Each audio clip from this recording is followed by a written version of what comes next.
My name is Jocelyn Rooks, and I researched the negotiation deal with Disney and Lucasfilm.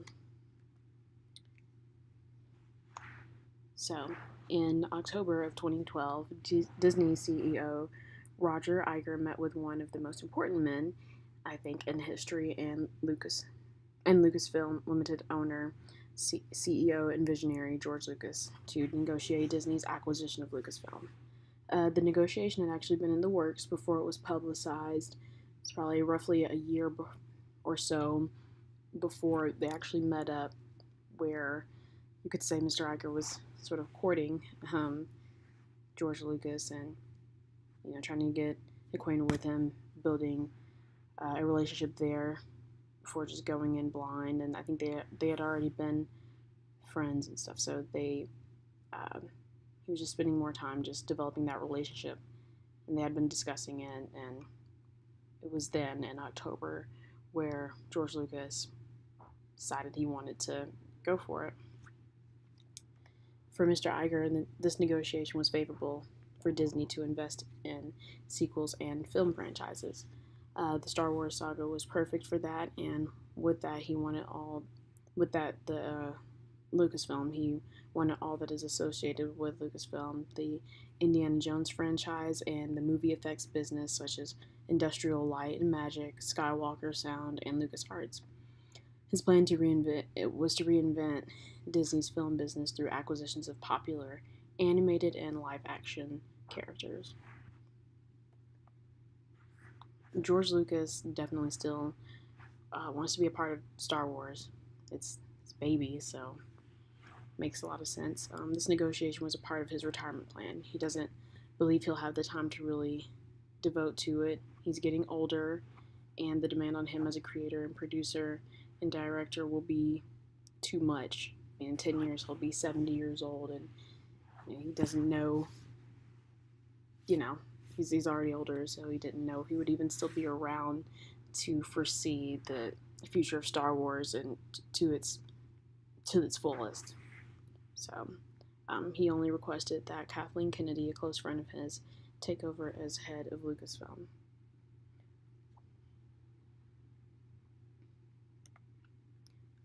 Because of the relationship that was developed over a period of time between Roger Iger and George Lucas, coupled with the fact that George Lucas was planning on selling Lucasfilm, the negotiation was one that was win-win for both parties. Lucas saw the company into trustworthy, solid hands that will foresee the future of Star Wars as a continuing saga, as well as one that met the expectations that Iger had for the Disney company. One of the negotiation concepts I gathered from research that came into play during this negotiation was BATNA. George Lucas came into the negotiation with a backup plan. He had people in mind he would like to be in position at Lucasfilm. This would be a good power move to show how essential George Lucas would still be to the future of Star Wars. Another was status. George Lucas is the creator of the entire Star Wars franchise that multiple generations have grown up with, so he knows how important he is to this negotiation. Like you can't fully have Star Wars or like Lucasfilm without George Lucas.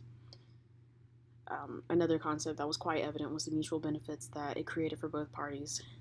George Lucas was able to pass on probably his most prized possession to trusted hands that would ensure its legacy continue to live on. For Disney, this fell in line with their vision, which was to build, further integrate, and maximize the value of this global franchise. Um, they both got what they wanted. The extent of research that I did didn't result in any findings that there were some snags in the negotiation process. There was no, I couldn't really look into seeing like the written up contract or like articles that would allow me access to those deeper things. But other than some reluctance on George Lucas's part to hand over some sketches for the next 3 Star Wars films, but um, shortly after it further along, he eventually did hand those over for them. But just at the table, I guess he didn't want to give them over, and he just ensured that everything was there and everything would be fine for that. Ultimately, an agreement was reached, and Disney acquired Lucasfilm for $4.505 billion, half of that in cash, and issuing approximately 40 million shares at closing. Under this agreement, Disney was set to release Episode 7 of the Star Wars saga and will also release Episodes 8 and 9. After that, Star Wars films will be released every 2 to 3 years. Not only did Disney acquire Lucasfilm for Star Wars, but also, as stated before, the Indiana Jones franchise and the movie affects businesses like Industrial Light and Magic, Skywalker Sound, and LucasArts. And George Lucas will also still be involved as a consultant of sorts. He still will have a say in it. However, Disney didn't follow through with appointing who George Lucas wanted as head of Lucasfilm, and even just had their own opinions of who to hire on as like the screenwriters for that as well. So that is something that it's kind of unfortunate, I guess, not part of the deal. But so far that was 3 years ago, and it has come to be something that seemed like a good negotiation.